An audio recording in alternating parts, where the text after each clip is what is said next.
Challenges मास के level पर लालू प्रसाद जी को बहुत फेस नहीं करना पड़ा। लालू प्रसाद जी ने अपना आरजेडी राष्ट्रीय जनता दल बना दिया, जनता दल से हट गए। मासेस के बीच में जो जनता दल का सपोर्ट बेस था वो लालू प्रसाद जी के पास आसानी से चला है, जो आज तक भी बना हुआ। इनके साथ जनता का सपोर्ट था। हाँ, नेता शरद यादव जी हो सकता है कि अकेले नहीं होंगे, क्योंकि उनके साथ भी लोग टूट करके गए। रामकृष्ण हेगड़े और लालू जी के संबंध कभी भी उसके बावजूद भी खराब नहीं हुए। लालू प्रसाद जी सर्वमान्य नेता थे, उनके नेक्स्ट कोई नहीं था। लोग के सिरमौर थे, जनता ने बहुत बड़े बहुमत से 1995 में जिताया था। नमस्कार, हमारा नाम है समरीन और आपने देखना शुरू कर दिया है लाइफ सिटीज।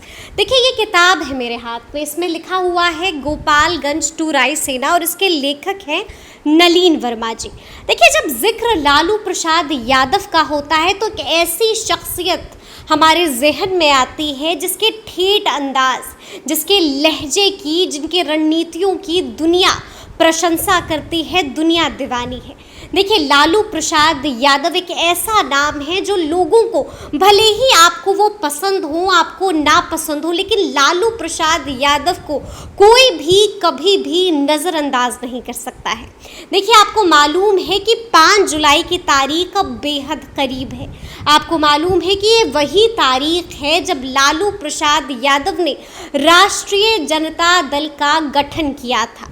अब आखिर ऐसा क्या हुआ था कि जनता दल को छोड़कर, वहां से हटकर लालू प्रसाद यादव ने अपनी खुद की राह बना ली थी और आरजेडी का गठन कर दिया था? यही कहानी आज हम जानेंगे और इस चर्चा को आगे बढ़ाने के लिए हमारे साथ मौजूद हैं नलीन वर्मा जी। तो सबसे पहले तो नलीन जी बहुत बहुत शुक्रिया, धन्यवाद।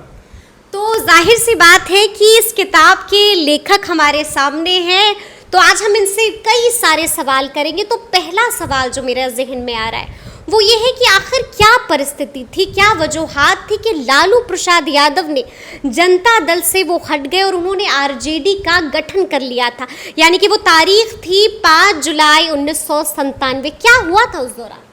देखिए, लालू प्रसाद जनता दल के प्रेसिडेंट 1995 में बन चुके थे। भारी बहुमत से जनता दल बिहार में चुनाव जीती थी और लालू प्रसाद जी दोबारा मुख्यमंत्री बने थे।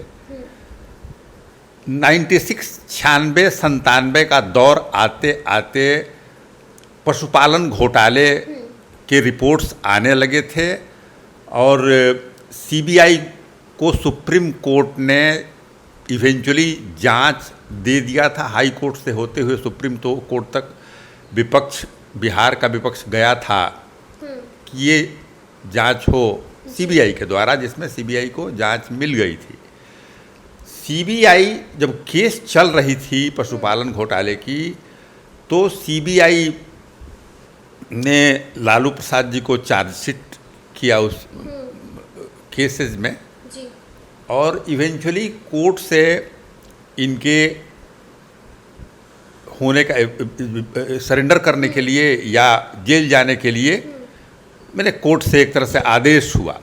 अब लालू प्रसाद जी को तो जाना था, जेल जाना था।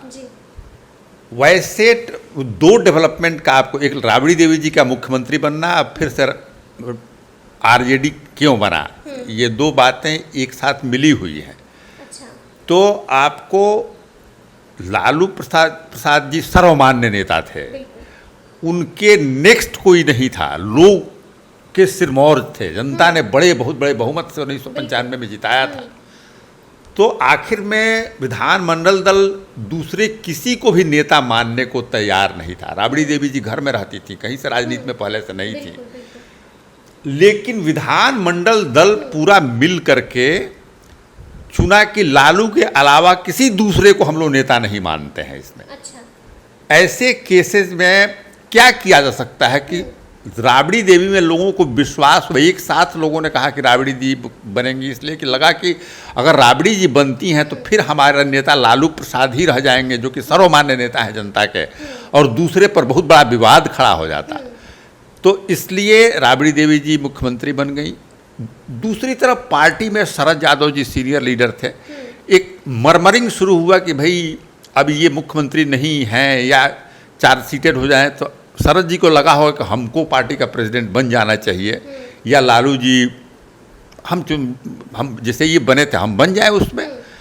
लालू प्रसाद जी ने अपना आरजेडी राष्ट्रीय जनता दल बना दिया, जनता दल से हट गए, जनता दल यूनाइटेड नाम शरद जी के फैक्शन का रह गया और राष्ट्रीय जनता दल लालू जी के पार्टी का नाम हो गया। लेकिन लालू प्रसाद जी की जो राष्ट्रीय जनता दल बनी, वही जो धारा सामाजिक न्याय की चली आ रही थी, उसका ध्वज वाहक जो हुआ वो लालू प्रसाद जी की राष्ट्रीय जनता दल रही, जिसकी आइडेंटिटी आज तक आप लोग देख रही हैं।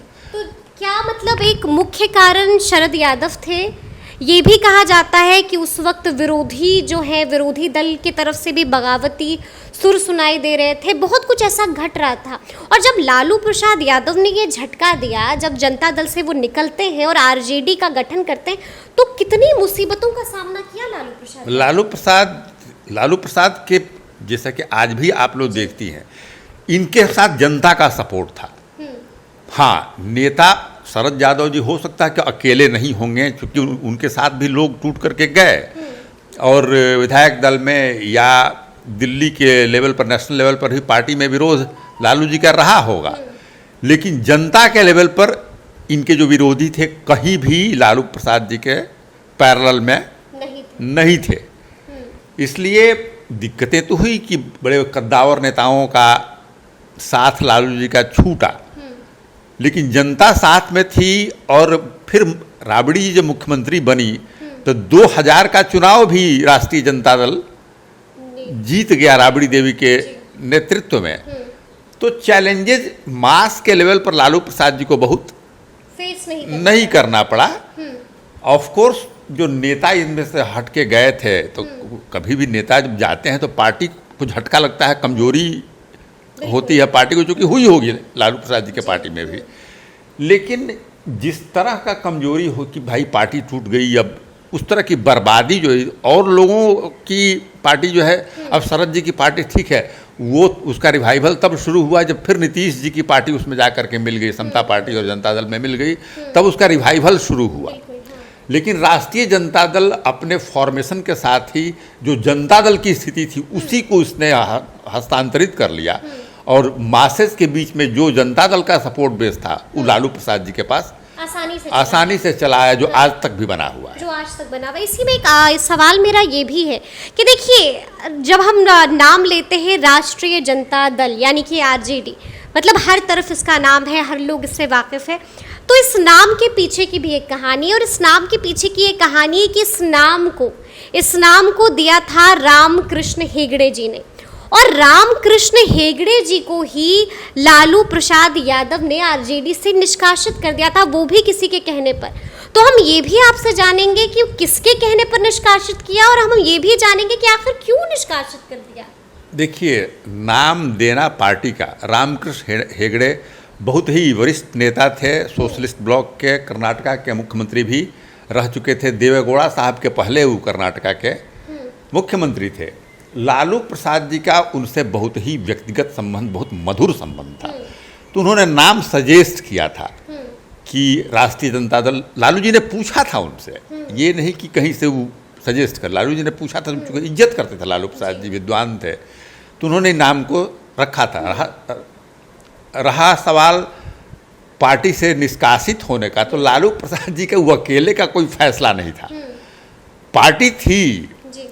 और जो भी उसमें वहीं से आते थे देवेगौड़ा जी, जो आज उनकी एक अलग पार्टी है और पूरे विपक्ष के वो अलग भी आज हैं, लेकिन प्रधानमंत्री थे, और उनको कहीं ना कहीं से रामकृष्ण हेगड़े की राजनीति जो कर्नाटका में थी वो पसंद नहीं थी, और वो चाहते थे कि ये निकाले जाए। तो आदमी निकलता किसी के प्रेसिडेंट के सिग्नेचर से है, तो लालू प्रसाद जी ने मन या बेमन, चूंकि पार्टी का फैसला था, तो उन्होंने साइन कर दिया होगा।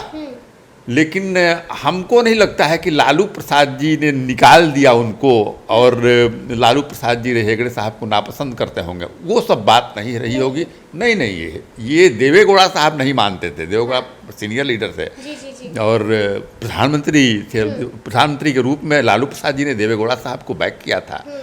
तो एक कलेक्टिव डिसीजन रहा होगा जिसके क्या तहत फिर निकल रिश्तों गए। में खटास कुछ ऐसी देखने को मिली जब रामकृष्ण हेगड़े जी को लालू जी ने निष्कासित किया, तो ऐसी कुछ खटास रामकृष्ण हेगड़े और लालू जी के संबंध कभी भी खराब नहीं ना हुई? कभी उसके बावजूद भी उसके खराब- बावजूद भी खराब नहीं हुए। लालू प्रसाद जी एक ऐसे नेता हैं जैसे चंद्रशेखर जी के साथ लालू प्रसाद जी के बहुत ही मधुर संबंध रहे। और आपको 1990 में वो चंद्रशेखर जी विश्वनाथ प्रताप सिंह के हटने के बाद प्रधानमंत्री बन गए थे। लालू प्रसाद जी विश्वनाथ प्रताप सिंह के साथ थे, लेकिन उसके बावजूद भी चंद्रशेखर जी से लालू प्रसाद जी के बहुत ही मधुर संबंध थे।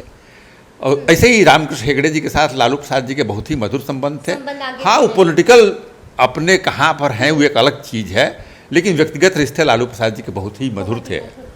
तो सुना आपने, वो कहानी भी जानी आपने कि आखिर कब, कौन से दौर में, कब ऐसा हुआ, परिस्थिति क्या थी कि जब जनता दल से लालू प्रसाद यादव अलग होते हैं और राष्ट्रीय जनता दल का गठन होता है। तो ये पूरी बातचीत आपको कैसी लगी, कमेंट करके हमें ज़रूर बताइएगा। तो इस तरह के तमाम अपडेट्स के लिए ऐसे ही हमारे साथ बने रहिएगा और देखते रहिएगा लाइव सिटीज़। बहुत शुक्रिया।